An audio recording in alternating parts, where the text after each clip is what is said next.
医生过来关心新竹县的竹北市一个查甫伫咧仓库拢总藏6500万的现金，煞掉贼头。警察进一步追查，抓到2个嫌疑犯，因甲6500万现金开甲差不多要打，摕去买一堆物件，其中有400多公克的安非他命。依照违反加重窃盗罪，也佫有赃物罪，甲2个人依法送办。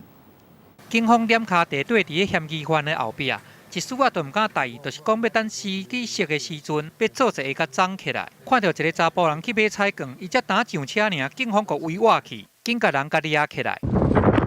新点点的条啊，还佫有即个大纸的票啊，含即个金丝丝的50块银角啊，这拢毋是过年抽到的礼品，拢是用甲人偷摕6500万的现金买来的物件。这件代志就发生伫个新竹县竹北市，有一个查甫人，伊甲6500万的现金放喺家己的仓库，不过伫个初7迄天煞规个拢无去。警方接到报案，满街抢庭，总算伫28迄天，伫新竹的南寮去掠到44岁的查甫贼骨，含另外一个31岁的查某的。根据我们警方调查，窃贼利用老式联动透天屋顶相通的克星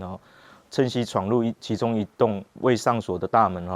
再从屋顶上侵入行窃警方伫因2个人住的所在，查到真侪用这个偷摕来的钱去买来的物件，包含有1996万8573块的现金，也佫有银楼的保单含税厝的契约，甚至也佫有427公克安非他命的小药啊。要若这个剩的现金伫咧倒咧，警方嘛来成立专案小组继续咧查。这2个嫌疑犯上尾照这个违反加重窃盗罪、赃物罪、甲毒品危害防制条例，甲移送法办。甲人偷摕6500万的现金，佫想要做发财梦，贪心甲这落行的，佫真大胆走去买彩券，无办法讲警方早就伫遐等伊啊。甲看来这场梦，佫去监狱内底做好啊。记者综合报道。